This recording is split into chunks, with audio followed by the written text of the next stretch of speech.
Good morning. Thanks for joining the Daily Rundown. I'm Kara Rucker. Top headlines this Monday: the U.S. and South Korea have begun military drills on the heels of North Korea firing missiles from a submarine. And today marks 10 years of Pope Francis as head of the Roman Catholic Church. But first, the president is expected to address the second largest banking failure in U.S. history after two banks collapsed in the past 3 days. This is Straight Arrow News, unbiased, straight facts. We wired out the money yesterday, but Silicon Valley Bank did not honor our wire, so we were not able to move any of our cash out of our bank account. We will get access to the $250,000 on Monday, but after that, trying to get access to the remaining capital is going to take months. The federal government says they are stepping in to limit the fallout from the largest banking failure since 2008. Regulators say they are taking emergency measures to make sure depositors of the now failed Silicon Valley Bank will have access to all of their funds starting today. And they say they're taking similar measures for investors of Signature Bank of New York, which collapsed yesterday.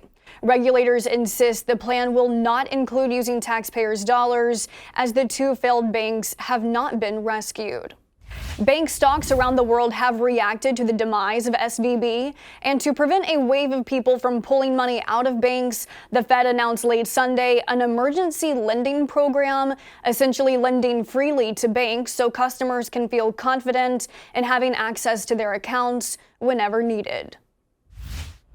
Today, the U.S. and South Korea militaries launched their biggest joint military exercises in years, just as North Korea launched 2 missiles from a submarine on Sunday.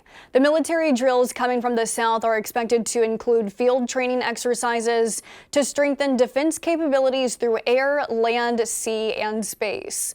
Protest and pushback is expected to continue from the North.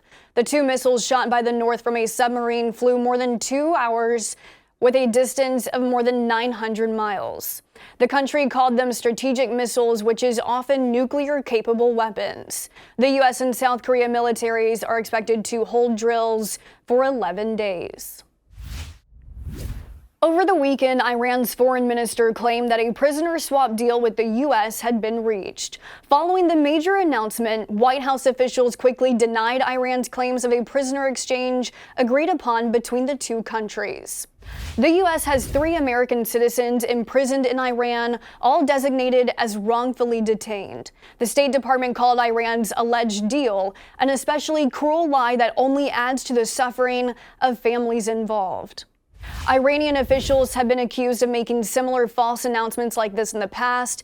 The White House National Security Council saying Iran does not hesitate to make things up.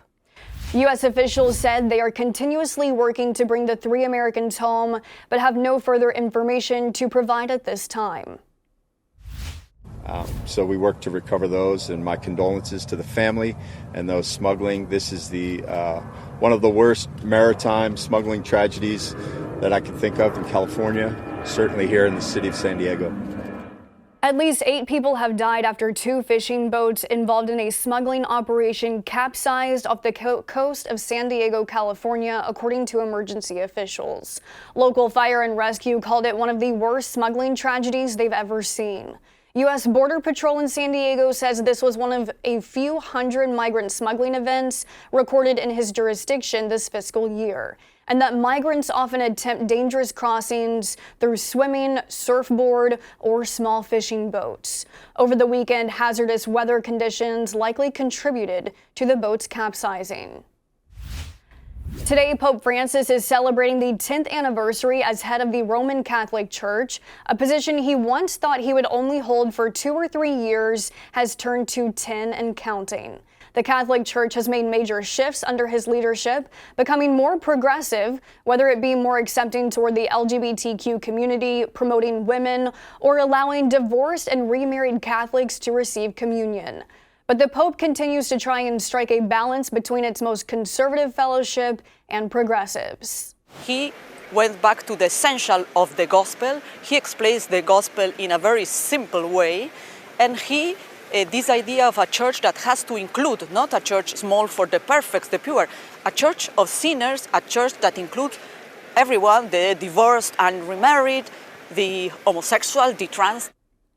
One of the biggest challenges the Pope has tackled is the plethora of scandals over child sexual abuse by priests that continues to hinder the Church's name.